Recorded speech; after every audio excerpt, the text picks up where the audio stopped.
독수리의 날개 위에 업히라. 성경에 많은 동물들이 등장을 합니다. 실제로 성경의 역사 속에 등장하여 성경의 인물들과 만난 동물들이 있습니다. 이를테면 엘리사를 놀렸던 아이들은 곰을 만났습니다. 또한 다니엘은 감옥에서 사자를 만났습니다. 그런데 어떤 경우에 비유 속에서 등장하는 동물들이 있습니다. 양은 하나님의 백성들 혹은 교인들을 의미합니다. 양은 목자가 움직이는 대로 이끌려집니다. 염소는 목자가 이끌어도 반대로 버티고 나갑니다. 여우는 간교한 자 혹은 세속 통치자를 의미합니다. 부지런한 곤충 개미가 비유로 등장합니다. 뱀과 용은 사탄을 의미합니다. 비둘기는 실제 제사를 드릴 때 사용되었고 비유적으로는 성령님의 움직임을 의미하기도 합니다. 오늘 본문에서 독수리가 의미하는 것이 있습니다. 그것은 기동성과 안정성입니다. 기동성은 아주 빠른 것입니다. 안정성은 사고가 나지 않고 편안하게 움직이는 것입니다. 이 기동성과 안정성은 서로 다른 측면이 있습니다. 두 가지를 동시에 추구하는 것은 쉽지가 않습니다. 이를테면 전투기가 기동성 훈련을 강하게 하면은 안정성이 떨어지고 전투력은 좋아지지만 사고가 나기 쉽습니다. 반면에 전투기가 안전해야 된다, 안정성에만 신경을 쓰면은 훈련을 강하게 받지 못하고 사고는 잘 안 나지만 평시에 사고는 잘 안 나지만 전투력은 약해집니다. 그런데 독수리는 기동성과 안정성을 동시에 갖추었습니다. 높이 빠르게 올라가지만 여전히 안전합니다. 아무리 기동을 급격하게 해도 조금도 안정성에 문제가 생기지 않습니다. 본문은 다음과 같이 강조하고 있습니다. 하나님께서 애굽 사람들에게 어떻게 하였는가 보라는 것입니다. 또 내가 어떻게 독수리 날개로 너희를 업어 내게로 인도하였는가 보라는 것입니다. 하나님께서는 이스라엘 백성들을 높은 곳으로 이끌어 주셨습니다.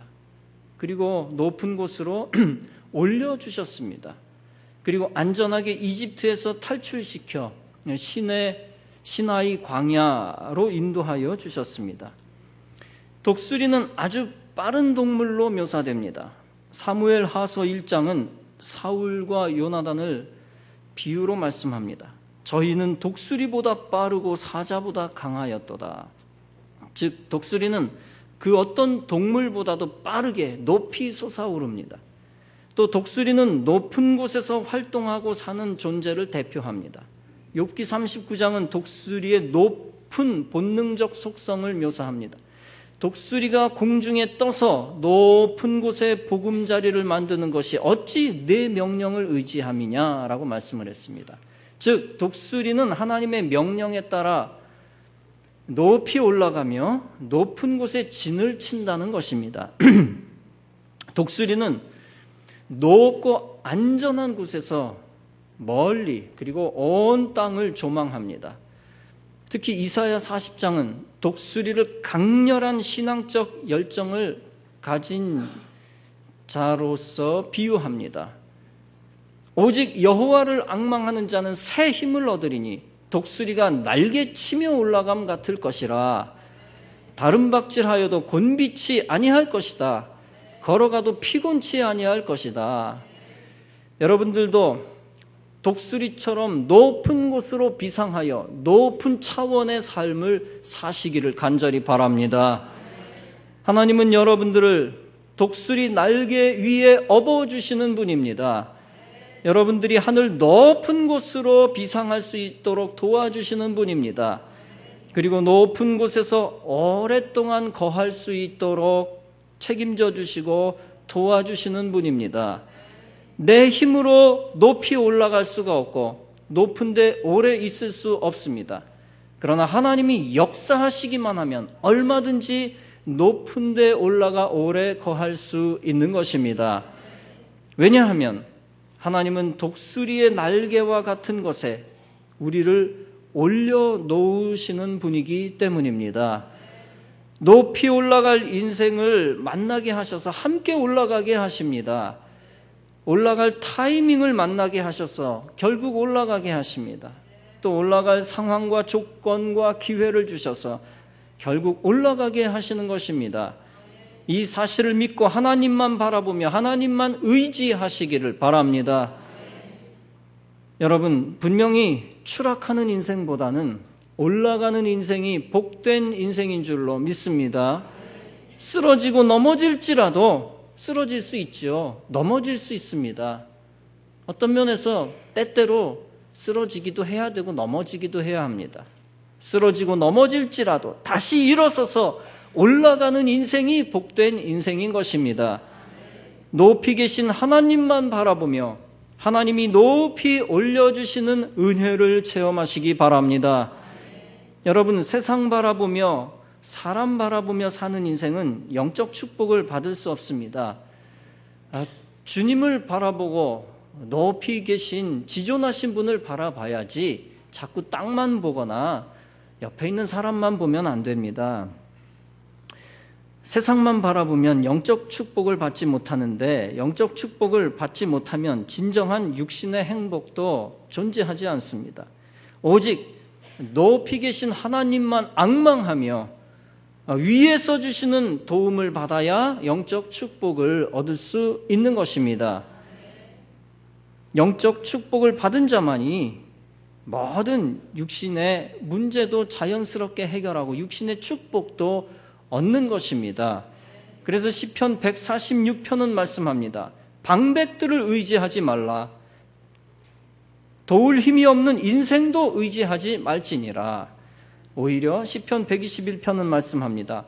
내가 산을 향하여 눈을 들리라. 나의 도움이 어디서 올꼬? 나의 도움이 천지를 지으신 여호와에게서로다.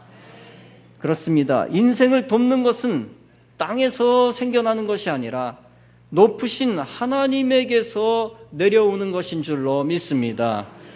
위를 바라보며 위에 있는 전능하신 하나님의 보좌를 향하여 기도해야 합니다. 그래서 골로새서 3장은 말씀합니다. 너희가 그리스도와 함께 다시 살리심을 받았으면 위의 것을 찾으라. 거기는 그리스도께서 하나님 우편에 앉아 계시느니라. 위의 것을 생각하고 땅의 것을 생각하지 말라. 야고보서 1장은 말씀합니다. 각양 좋은 은사와 온전한 선물이 다 위로부터 빛들의 아버지께로서 내려오나니. 누가복음 24장은 말씀합니다. 내가 내 아버지의 약속하신 것을 너희에게 보내리니 너희는 위로부터 능력을 입히울 때까지 이 성에 유하라. 이처럼 참된 능력은 하나님이 위에서부터 부어 주시는 것인 줄 믿으시기 바랍니다. 높이 계신 하나님은 우리와 차원이 다릅니다. 그래서 높은 하나님을 의지할 때만 우리는 높은 차원의 삶으로 올라갈 수 있는 것입니다. 이사야 55장은 말씀합니다. 이는 내 생각이 너희의 생각과 다르며 내 길은 너희의 길과 다름이니라. 여호와의 말씀이니라. 이는 하늘이 땅보다 높음같이 내 길은 너희의 길보다 높으며 내 생각은 너희의 생각보다 높음이니라. 그렇습니다. 하나님의 차원은 인간의 차원과 비교가 되지 않습니다. 그러므로 인간적으로 도저히 궁리에도 해결되지 않는 것들이 있습니까? 그렇다면 인간이 측량할 수 없이 차원이 높으신 하나님께 문제 해결을 맡기시기를 바랍니다. 로마서 11장도 말씀합니다. 깊도다 하나님의 지혜와 지식의 풍성하며 그의 판단은 헤아리지 못할 것이며 그의 길은 찾지 못할 것이니라. 하나님의 깊은 뜻은 우리가 다 알지 못합니다. 그러나 하나님은 그 뜻을 보이지는 않지만 영원히 감추시지는 않습니다. 그렇게 영원히 감추시는 것을 원하시지도 않습니다. 반드시 그 깊은 뜻을 드러내시기를 원하시고 실제로 드러내십니다. 그런데 언제 드러내십니까? 바로 그 뜻을 알기를 사모하며 그 뜻을 따라 순종하는 자에게 드러내 주시는 것입니다. 하나님의 깊고 높은 뜻을 알기를 원하고 순종하는 자는 결국 알게 됩니다. 그런 자가 깨닫도록 하나님이 은혜도 부어주시는 것입니다. 성령님을 보내주셔서 알게 하시는 것입니다. 하나님의 깊은 뜻, 당장 눈치챌 수가 없습니다. 그러나 감추는 게 하나님의 목적이 아니에요. 결국에는 드러내십니다. 성령님을 보내주셔서 하나님의 깊은 뜻을 드러내시는 것입니다. 고린도전서 2장은 말씀합니다. 오직 하나님이 성령으로 우리에게 이것을 보이셨으니 성령은 모든 것, 곧 하나님의 깊은 것까지도 통달하시느니라. 그리고 하나님은 그 성령의 능력으로 우리가 독수리처럼 능력 있게 올라가기를 원하십니다. 그래서 사도행전 1장은 말씀합니다. 오직 성령이 너희에게 임하시면 너희가 권능을 받고 예루살렘과 온 유대와 사마리아 땅끝까지 이르러 내 증인이 되리라 하시니라. 사랑하는 성도 여러분, 성령님께서 성령을 의지하는 여러분들을 독수리의 날개 위에 올리실 것을 믿으시기 바랍니다. 신명기 32장은 말씀합니다. 마치 독수리가 자기의 보금자리를 어지럽게 하며 자기의 새끼 위에 너풀거리며 그의 날개를 펴서 새끼를 받으며 그의 날개 위에 그것을 엎는 것 같이라고 기록을 했습니다. 그렇습니다. 사랑하는 성도 여러분, 새끼를 어미 날개 위에 엎는 것 같이 성령께서 우리를 하나님의 날개 위에 올려주실 것입니다. 그 하나님의 날개를 독수리의 날개로 비유하신 것입니다. 하나님이 하나님의 날개 위로 올리시면 모든 문제가 자연스럽게 해결됩니다. 여러분, 내가 높아지고 싶다고 해서 높아지는 것이 절대 아닙니다. 하나님으로부터 인정받아야 하나님이 높여주시는 것입니다. 바로 평소에 신앙을 인정받을 때 하나님이 정하신 때에 높여주시는 것입니다. 평소에 성실하게 예배를 잘 드려야 합니다. 평소에 거룩한 생활에 앞서가는 생활을 해야 합니다. 어떻게 하면 하나님의 의를 이루어 드릴까 평소에 그런 고민 많이 해야 합니다. 어떻게 하면 하나님의 영광을 높이 올려 드릴까 이런 고민을 평소에 많이 해야 합니다. 그리고 그렇게 고민한 후에 실제로 의리 있게 실천하고 움직여야 합니다. 내가 손해보는 것에 집착하지 말고 주를 위해 충성해야 합니다. 여러분, 하나님이 우리를 올려주시는 기적은 하루아침에 이루어지는 것이 아닙니다. 신앙적 성실함이 쌓이고 쌓일 때 하나님이 붙들어 세워주시는 것입니다. 하나님이 붙들어 세워주시면 가장 약한 자도 가장 강한 자를 뛰어넘게 되고 강한 자를 부끄럽게 만드는 것입니다. 다윗이 골리앗을 이긴 이유는 다윗이 뛰어난 체력이나 기술을 가졌기 때문이 아닙니다. 물론 다윗이 기술을 활용했지요. 활용하기는 했지만 하나님은 다윗의 평소의 모습을 보신 것입니다. 그리고 다윗의 중심을 보신 것입니다. 다윗은 아무리 어마어마한 대적 앞에서도 자기 몸을 아끼지 아니하고 입을 열었습니다. 너는 칼과 창과 단창으로 내게 오려니와 나는 만군의 여호와의 이름 곧 네가 모욕하는 이스라엘 군대의 하나님의 이름으로 내게 가노라. 그리고 계속 골리앗에게 소리칩니다. 또 여호와의 구원하심이 칼과 창에 있지 아니함을 이 무리로 알게 하리라.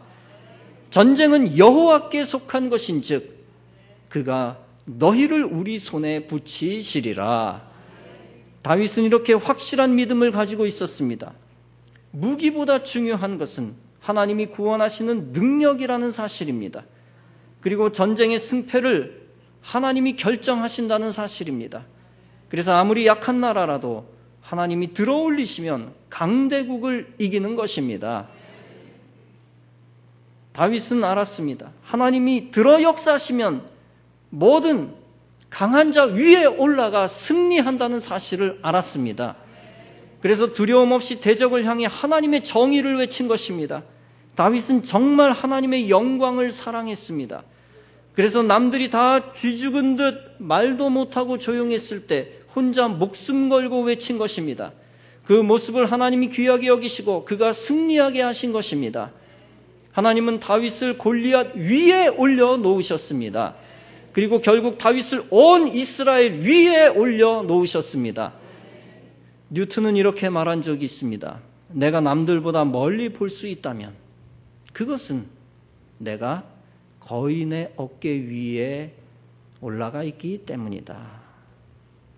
여러분, 작은 사람도 큰 사람의 도움을 받으면 큰 사람 이상의 능력을 발휘하는 것입니다. 마찬가지로 아무리 연약한 사람도 강한 하나님이 자신의 어깨 위에 올리시면 가장 강한 인생이 되는 것입니다. 여러분들은 하나님의 어깨 위에 올라가는 놀라운 축복을 받으시기를 주님의 이름으로 축원합니다. 성도 여러분, 우리는 하나님이 올려주시는 것만큼만 올라가게 되어 있습니다. 그것이 중요한 포인트입니다. 그러므로 사람을 의지하지 말고 전적으로 하나님께 인정받아야 할 줄로 믿습니다. 여러분, 내 힘과 또 인본주의로는, 인간의 힘으로는 진정한 의미에서 올라갈 수는 없습니다. 물론 인본주의의 방법으로 순간적으로 올라갈 수는 있지요. 심지어 악한 방법으로 돈을 많이 벌 수도 있습니다. 그러나 사악한 인간적인 방법으로 올라가면 그것 때문에 저주를 받습니다. 이를테면 찢어지게 가난한 사람이 마지막으로 남은 500만 원을 사기쳐서 그것까지 싹 빼앗았다고 합시다. 500만 원 생겼으면 자본주의 사회에서 무조건 성공한 겁니까? 올라간 겁니까? 돈이 생겼으니 올라간 인생입니까? 그는 그 돈 때문에, 훔친 돈 때문에, 사기친 돈 때문에 오히려 저주를 받고 마음의 형벌도 받고 또 심지어 자식에게 저주를 대물림하게 될 것입니다. 그래서 잠언 22장은 말씀합니다. 약한 자를 약하다고 탈취하지 말며 곤고한 자를 성문에서 압제하지 말라.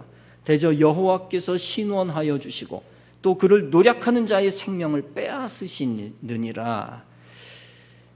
한편 부자의 돈을 털면 그건 또 괜찮은 겁니까? 그것도 저주받을 일입니다. 한순간에 10억 원을 털면 당장 올라가는 인생이 된다고 착각할지 모릅니다. 신분 상승하는 것처럼 느껴집니다. 그래서 수단과 방법을 물론하고 돈만 많이 끌어모으면 된다. 도둑질해서라도, 사기를 쳐서라도, 사람을 죽여서라도 돈만 많이 끌어모으면 된다. 수십억을 벌면 된다. 이런 생각, 저주받을 생각이지요. 그 순간 저주가 임하고 결국에는 망신을 당하고 망신 위에 망신을 당하게 되는 것입니다. 대도 조세형이라고 하는 사람, 부자들의 돈을 털어 뜬 소문이 많이 돌았습니다. 그가 그 돈을 가난한 사람들에게 나누어 주었다. 그래서 영웅인 것처럼 헛소문이 많이 났습니다. 그러나 결국 그는 가난한 자를 전혀 돕지 않았던 좀도둑에 불과한 것이 드러났습니다. 교회에서 회개한 것도 거짓임이 드러났습니다. 결국 노인이 되어 또 도둑질하고 최근까지 도둑질하다가 감옥에 갇혔습니다. 여러분, 아무리 이를테면 10억 원을 벌어도 하나님이 축복하시지 않으면 그는 영원히 올라가지 않습니다. 올라가는 것 같아도 결국에는 추락합니다. 다 빼앗기게 되고 저주가 후대까지 대물림하게 됩니다. 여러분, 신앙 팔아먹고 돈 좀 더 번다고 올라가는 인생이라고 착각하면 안 됩니다. 교회 안 나갔더니 몇만 원 더 벌었네? 그게 올라가는 인생입니까? 두고 보십시오.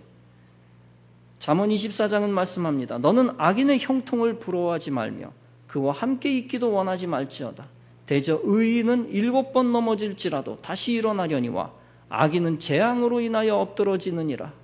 악한 자가 권세를 가져도 반드시 하나님은 그 권세가 저주로 바뀌게 하십니다. 반면에 아무것도 가진 거 없어도 하나님이 역사하시면 가장 높은 자가 되는 것입니다. 여러분, 기도하는 정치인은 결국 백성 위에서 칭송을 받게 됩니다. 기도하는 연예인은 그 가정이 깨지지 않고 국민들로부터 사랑을 받게 됩니다. 또 기도하는 운동선수는 환란이 있어도 결국 다시 발탁되고 승리하게 되는 것입니다. 왜냐하면 주님이 독수리의 날개 위에 올려놓으시기 때문입니다. 버림받아 노예처럼 돼버린 요셉, 그는 여호와의 날개 위에 올라탔습니다. 그는 죽음의 위기에서 하나님이 생명 주셨습니다. 또 무시무시한 성폭행의 누명을 쓰고도 화병으로 죽지 않게 해주셨습니다. 끝까지 하나님을 그는 신뢰하였고 하나님의 의를 목숨처럼 여겼습니다. 하나님의 의를 목숨처럼 지켰습니다. 그런 그를 하나님이 복을 주셔서, 그에게 복을 주셔서 가장 필요한 사람들을 만나게 하셨습니다. 그래서 결국 누명을 벗을 뿐 아니라 권세자의 신임을 받게 하셨습니다. 그리고 그 당시 초강대국의 국무총리가 되게 하셨습니다. 하나님이 독수리의 날개 위에 업으시니 순식간에 애굽 백성들 위로 올라간 것입니다. 이것이 바로 날개의 축복입니다. 그러나 이 날개는 결코 불로소득이 아닙니다. 일확천금도 아니고 복권이나 도박과 같은 저주와 전혀 다른 것입니다. 날개의 축복은 요셉처럼 구덩이에 처박혔어도, 구덩이에 떨어졌어도 하나님이 하늘 높이 올려주시는 축복입니다. 날개의 축복은 합법적인 정의 안에서 이루어집니다. 날개의 축복은 하나님의 의를 지킨 자만이 얻는 것입니다. 불의와 불신앙과 불법의 시대 속에서 신앙과 하나님의 의를 지킨 자만이 얻을 수 있는 것입니다. 말씀과 반대대로 나아가는 타락한 시대 속에서 말씀대로 순종하며 사는 자만이 얻을 수 있는 것입니다. 그리고 말씀대로 살려고 애쓰는 민족만이 날개의 축복을 얻게 되는 것입니다. 믿음으로 높은 곳을 바라보며 하나님이 올려주신 축복을 체험한 수많은 사람들이 있습니다. 그 가운데 류태영 박사라는 분이 있는데 소개를 합니다. 그는 아주 가난한 환경에서 자랐습니다. 어려운 역경 중에 예수님을 만나 기도를 배웠습니다. 그리고 무엇보다 믿음으로 바라보는 법을 배웠습니다. 무조건 믿음으로 바라보는 법입니다. 무엇보다 그는 어려운 가운데서 덴마크에 가서 공부하고 싶다라는 열망을 가지게 되었습니다. 그리고 덴마크 왕에게 유학을 갈 수 있도록 도와달라는 편지를 썼습니다. 편지를 보낸 후에 이미 덴마크에 가서 공부하는 자신의 모습을 믿음으로 바라보았습니다. 그 결과 놀라운 기적이 나타났습니다. 그는 다음과 같이 고백했습니다. 이미 나의 마음은 바라봄의 법칙에 따라 덴마크에 가 있었다. 어떻게 유학을 할 것인가에 대해서는 전혀 걱정이 되지 않았다. 열심히 기도하며 한국의 농촌 문제를 집중적으로 연구했다. 한국의 농촌 현실과 함께 나의 사랑을 피력한 다음 덴마크에 가서 공부하고 싶다는 내용의 편지를 영어로 완성시켰다. 그러나 누구에게 어떻게 보내야 할 것인가가 문제였다. 하나님, 나는 배경도 없고 돈도 없습니다. 유일한 배경은 하나님이시며 지도 교수는 바로 주님이시오니 길을 가르쳐 주십시오. 고민하던 중에 편지를 가장 높은 사람에게 보내라는 마음의 확신이 들었다. 가장 높은 사람이 왕인지 대통령인지 몰랐기 때문에 도서관에 가서 확인한 다음 편지 겉봉투에 이렇게 썼다. 프레데릭 9세 국왕, 코펜하겐, 덴마크. 이것이 하나님의 뜻이라면 반드시 좋은 소식이 있을 것이다. 나는 이를 위해 13년 동안이나 하나님께 기도를 드려왔다. 하나님은 전지전능하신 분이기 때문에 불가능이 없다. 40일이 지나서 편지 한 통이 날아들었다. 그것은 바로 덴마크의 국왕 보좌관으로부터 온 것이었다. 며칠 후에는 덴마크의 외무성으로부터 편지가 왔다. 왕복 비행기표까지 동봉되어 있었다. 하나님 감사합니다. 시골뜨기 소년에게 해외 유학의 길을 열어주신 하나님, 당신의 크신 사랑이 넘치옵니다. 사랑하는 성도 여러분, 이처럼 기도하며 높은 꿈을 꾸고 하나님이 예비하신 길을 찾으시기를 바랍니다. 그때 우리 하나님 길을 보여주시고 독수리처럼 오르게 하시고 높은 꿈을 이루어 주실 줄로 믿습니다. You raise me up so I can stand on mountain. 주 날 일으켜 산 위에 세우네. You raise me up to walk on stormy seas. 거친 바다 위로 걷게 하시네. I am strong when I am on your shoulder. 당신의 어깨 위로 올라갈 때 나는 강해지네. You raise me up to more than I can be. 내가 할 수 있는 것 이상으로 나를 올려주시네. 할렐루야. 사랑하는 성도 여러분, 폭풍 같은 인생 가운데서도 하나님의 날개를 사모하고 철저히 신뢰하시기를 바랍니다. 세상에 다른 거 의지하지 말고 오직 독수리의 날개와 같은 하나님의 날개를 의지하시기 바랍니다. 그러면 하나님께서 여러분을 견고히 그 날개 위로 업어주실 줄로 믿습니다. 주님의 도우심과 이끌어주시는 은혜 속에서 세움을 받아 높이 비상하여 하나님께 더욱 크게 쓰임받고 영광 돌리는 귀한 하나님의 백성 다 되어지시기를 주님의 이름으로 축원합니다.